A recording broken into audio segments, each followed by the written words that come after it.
Welcome খাঁটি বাঙালি ব্লগের সকলকে অনেক অনেক ওয়েলকাম। দেখো আমি কিন্তু এই ভিডিওটি শুরু করছি কিন্তু বিকেলবেলার দিক থেকে, কারণ হচ্ছে আজকে সারাটা দিন একটু ব্যস্ত ছিলাম, একটু তাড়াতাড়ি করে আমাকে বেরোতে হবে জন্য ভিডিওটি কিন্তু শুরু করছি বিকেল থেকে। দেখো আমার হাতে কিন্তু একটা ভালো ওজনের একটা কিন্তু ব্যাগ আমি তুলতে পারছি না, মানে যথেষ্ট ভার ছিল এটা। তো এটা কি জিনিস তোমরা দেখতে পাবে, আর কোথায় যাচ্ছি আমরা এখন সেটাও তোমরা কিন্তু অবশ্যই আমার এই ভিডিওতে দেখতে পাবে। দেখতে থাকো, আশা করছি তোমাদের খুব ভালো লাগবে।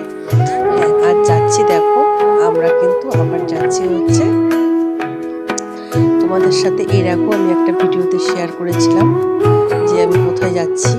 তো সেখানে যেতেই কিন্তু আমার খুব, মানে আমাদের প্রত্যেকেরই খুবই ভালো লাগে খুব, আর তাদের সাথে সময় কাটাতে যে এত ভালো লাগে আর তারাও এত মানে আনন্দ পায় ওনারা, মানে আমরা যখন যাই মানে যে কেউ গেলেই ওরা খুব খুশি হয়।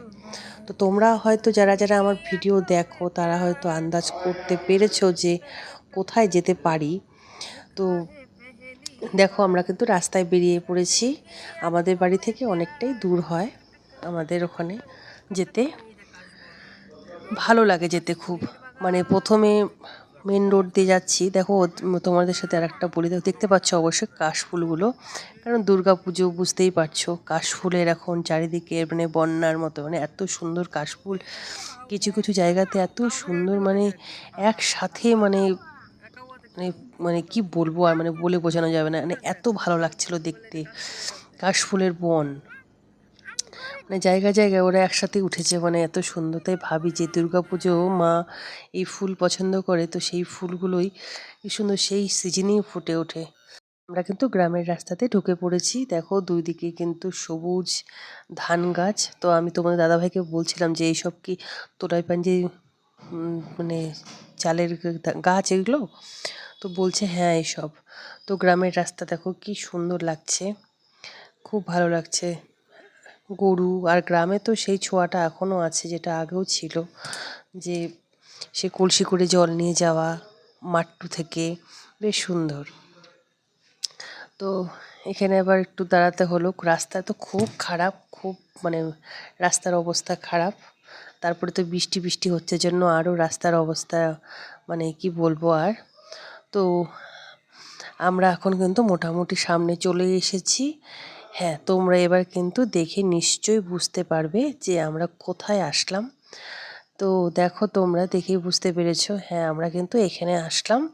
তো আসার উদ্দেশ্যটাই হলো, আমি এই মানুষগুলোর জন্য ভালোবেসে কিছু শাড়ি দুর্গাপুজোর সময়, তাদের তো ইচ্ছে হয় তাদেরকে সব কিছুই দেওয়া হয়, কিন্তু আমি আমার তরফ থেকে ভালোবেসে তাদেরকে কিছু যদি দিতে পারি, তারা যদি আনন্দ পায়, তার চেয়ে খুশি আর কি বলো তো।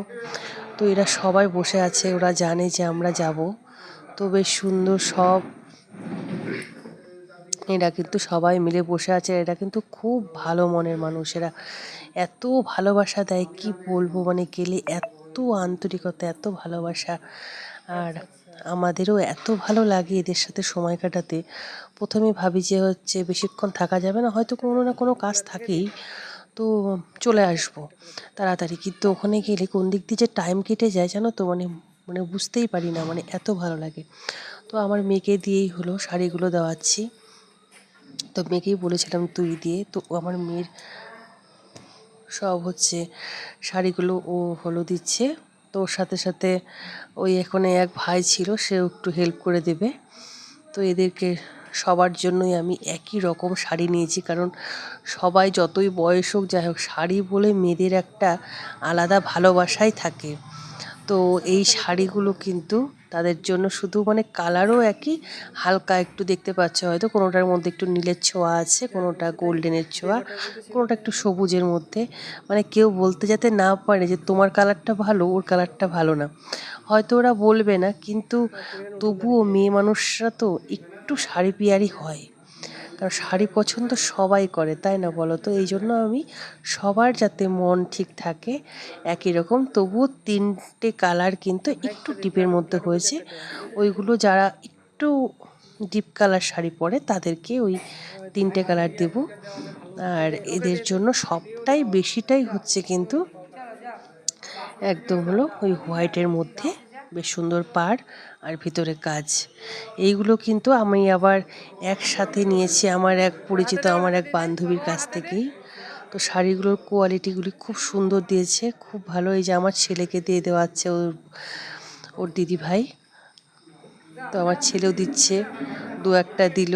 তো সবাই আবার বলছে এদিকে তাকাও ফটো তুলি, ও বাচ্চা মানুষ, ও আর বুঝতে পারছে না কোন দিকে কি তাকাবো, লাস্টে আর বলছে আমি দিবই না। তো একজনকে দিল, দিয়ে আবার একটু লজ্জা লজ্জা পাচ্ছে, দেখো না। তো এবার হচ্ছে বাকি আর যেইগুলো আছে সেইগুলো আমি আবার বললাম যে আমি ঠিক করে গুছিয়ে দিই। তো ছেলেকে দিয়ে আবার এই ভাইটা বলছে দাও, তো দেখতে পাচ্ছ ও দিবে না, আর দিবে না, মানে ও আর বুঝতে পারছে না আমি কি করব। তো এদিকে নিয়ে আসছে দেওয়ার জন্য।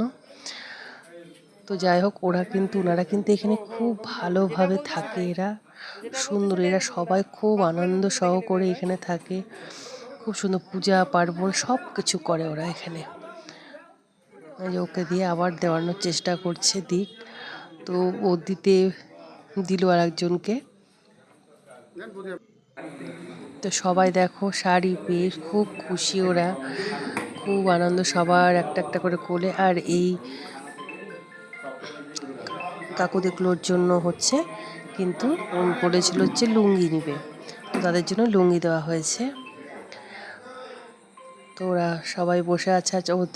চারিদিকটা দেখো কত ফুল গাছ লাগানো আছে এখানে, সব এই ফুল গাছ লাগানো, তুলসী বেদি করা আছে, বেশ সুন্দর, খুব সুন্দর। চারিদিকটা বেশ সাজানো, বেশ সুন্দর। আর ছাদটার মধ্যেই লাগানো দু এক রকমের ফুলে, দেখো গোলাপ গাছ, মানে সব রকম ফুল, মানে সব রকমের মধ্যে কিছু কিছু ফুল গাছ আছে এখানে, নিচেও আছে কিছু। বেশ সুন্দর, পরিবেশটাও সুন্দর, গ্রামের মধ্যে একটা সুন্দর জায়গাতে এতজন সবাই মিলে থাকে, ওরা খুব আনন্দ করে থাকে, খুব ভালো লাগে। তারপরে এই দেখো, তোমাদের বললাম না যে এরা পুজো টুজো সব করে, দেখো সন্ধ্যাবেলায় কিন্তু আবার সন্ধ্যা দিচ্ছে একজন। তারপরে এদের ছাদে আবার আসলাম, বললো চলো ছাদে যাই একটু। তো আবার এদের এত ভালোবাসা আর কি না বলতে পারি, চলো ছাদে যাই। আবার আসলাম ছাদে, ছাদে এসে এনাদের সাথে বসে বসে আবার কিছুক্ষণ গল্প করলাম। গল্প করে এখানে একটু আবার চাও খেলাম আমরা। বললো একটু চা খাও, চা খাও, ঠিক আছে খাচ্ছি চা, চলো তোমরা যদি খুশি হও চা খেলে খাবো। একটু চাটা খেয়ে দিয়ে তারপরে কিন্তু আমরা কিন্তু এবার আমাদের হয়ে গেল, বেরিয়ে পড়েছি এবার। তো সেই গ্রামের রাস্তা দিয়ে আবার হলো যাচ্ছি। খুব ভালো লাগে কিন্তু এই গ্রামের মধ্যে দিয়ে, আমরা না সকাল সকাল যেতে মানে চাই কিন্তু হয়ে ওঠে না। সেই বিকেল তাও এর আগের বার যখন গিয়েছিলাম তোমাদের সাথে দেখিয়েছিলাম, শেয়ার করেছিলাম, তো তখন কিন্তু মানে একদম সন্ধ্যাবেলাতেই বেরিয়েছিলাম, কিন্তু আমরা আজ কিন্তু বেশ তাড়াতাড়ি গিয়েছি। এবার আমরা মেন রোডে চলে আসলাম। তোমাদেরকে বলছি, যদি তোমাদের ভিডিওটি মানে যদি ভালো লেগে থাকে অবশ্যই একটা লাইক আর কমেন্ট, একটা সাবস্ক্রাইব করে দিও। তোমরা ভালো থেকো, সুস্থ থেকো, অবশ্যই আমার পাশে থেকো। টাটা।